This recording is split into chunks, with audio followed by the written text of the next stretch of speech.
warahmatullahi wabarakatuh.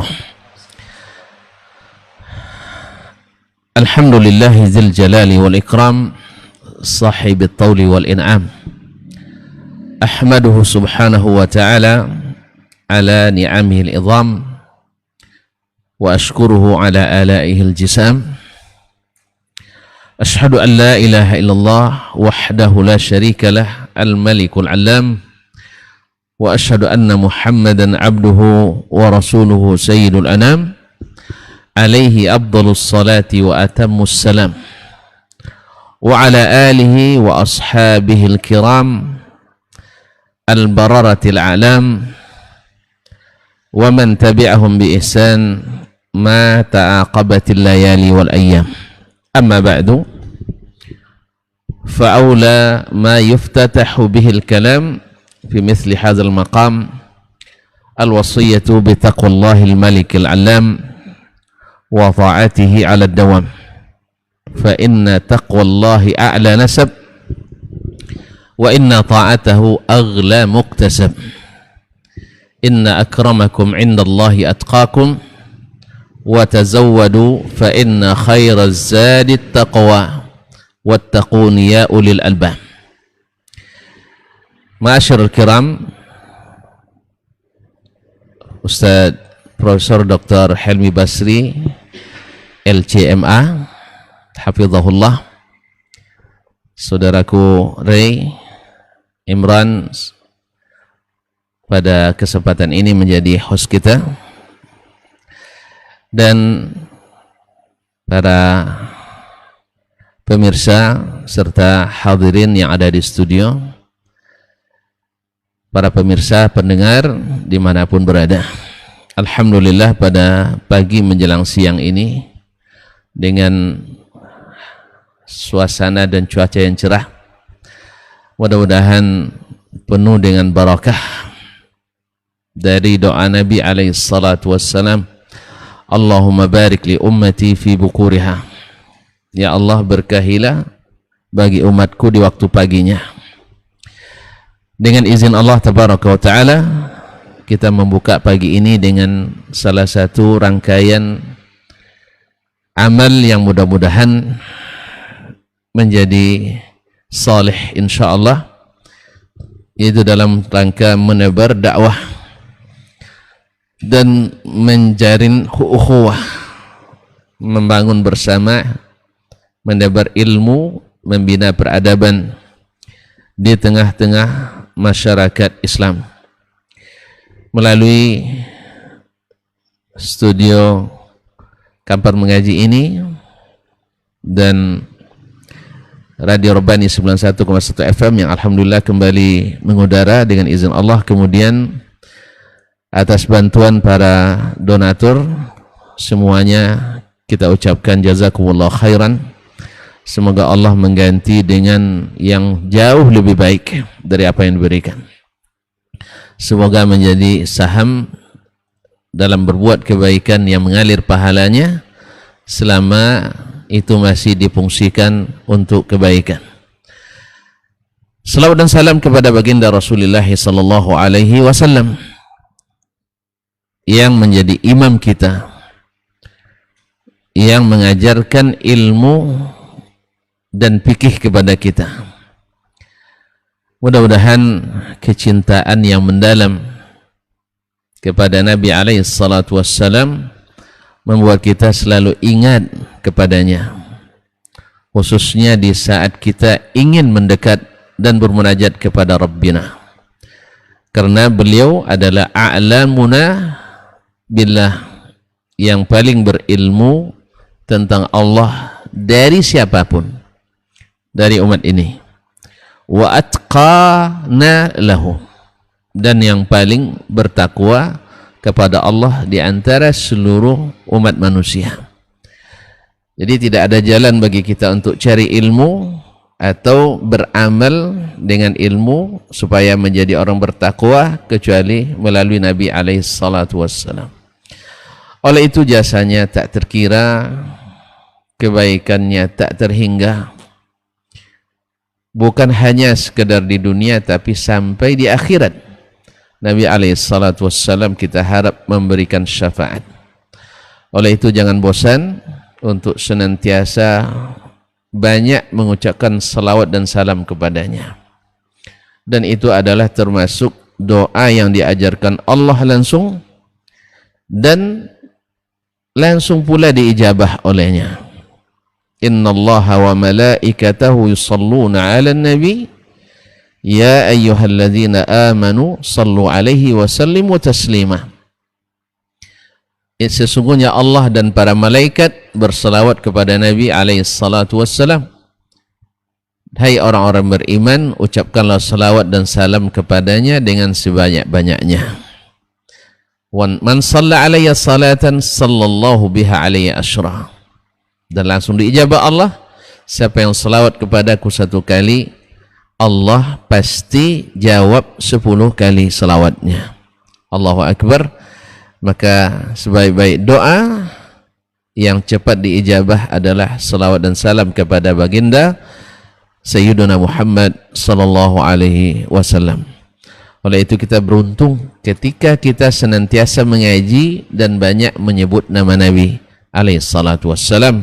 Seperti kata Imam Ahmad, man shalla alayya salatan ahadun nasi bin Nabi sallallahu alaihi wasallam ahlul hadis. Orang yang paling beruntung dengan Nabi alaihi salatu wassalam adalah ahlul hadis, yaitu orang yang senantiasa memakai hadis, li'annahum kullama dzukira ismuhu sallu alaihi. Sebab mereka setiap menyebut hadis pasti akan berselawat kepada Nabi alaihi salatu wassalam.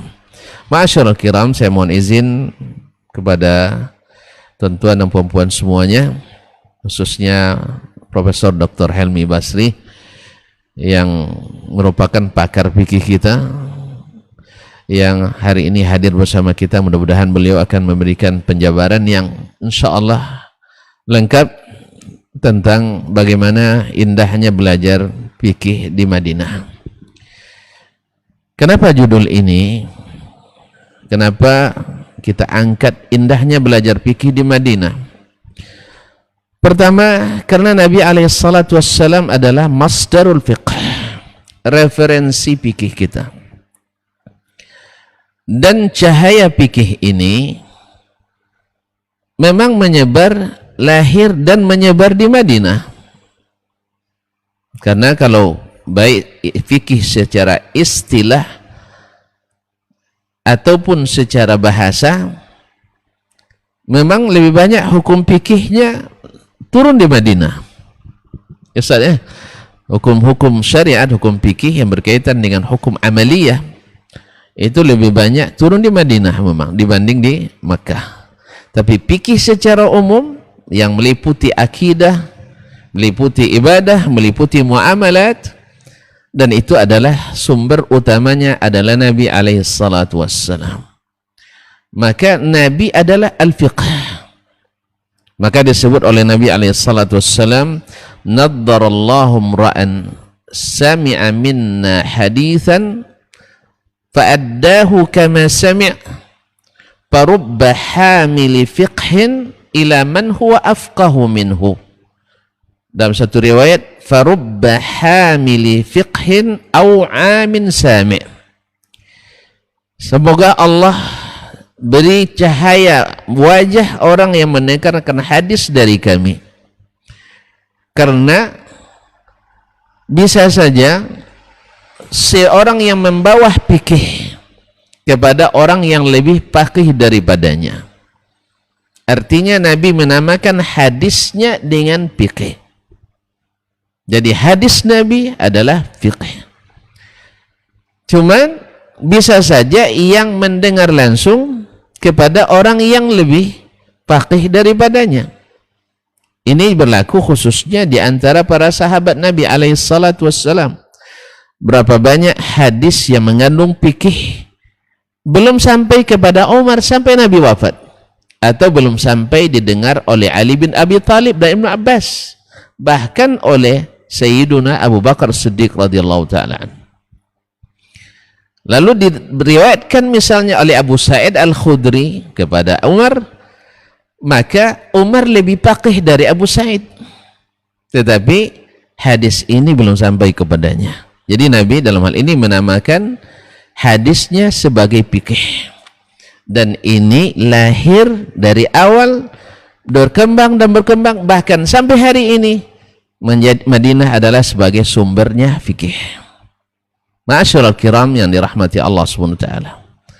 Kemudian Nabi SAW mengatakan dalam hadis muttafaqun alaih yang diriwayatkan oleh Sayyiduna Muawiyah bin Abi Sufyan radhiyallahu taala anhu an abi, bahwa Nabi SAW bersabda, "May yuridillahu bihi khairan yufaqqihhu fid din." Barang siapa yang Allah inginkan kebaikan baginya, dia menjadi orang baik, maka Allah jadikan dia faqih dalam urusan agama. Subhanallah, faqih dalam urusan agama. Nah, kembali lagi, agama ini fikihnya ada pada Al-Quran dan Sunnah Nabi SAW. Nah, siapa yang ingin tafaqquh fid din, maka syaratnya adalah kembali pada Al-Quran dan Sunnah Nabi SAW. Dan Al-Quran dan Sunnah juga asalnya turun di kota Nabi SAW. Yang ketiga, ma'asyiral kiram yang dirahmati Allah, bahwa kota Madinah dengan hijrahnya Sayyiduna Muhammad sallallahu alaihi wasallam ke Madinah menjadi kota yang diberkahi dan kota yang terjaga dan terpelihara dari berbagai jenis fitnah dan bahkan syubhat dan bid'ah. Maka siapapun yang ingin melakukan sesuatu yang mengada-ngada dalam agama, yang menimbulkan fitnah dalam agama, biasanya dia tidak betah untuk di Madinah. Man ahdatha fiha hadathan fa alaihi la'natullahi wa malaikatihi wan nasi ajma'in la yaqbalullahu minhu sarfan wala adlan.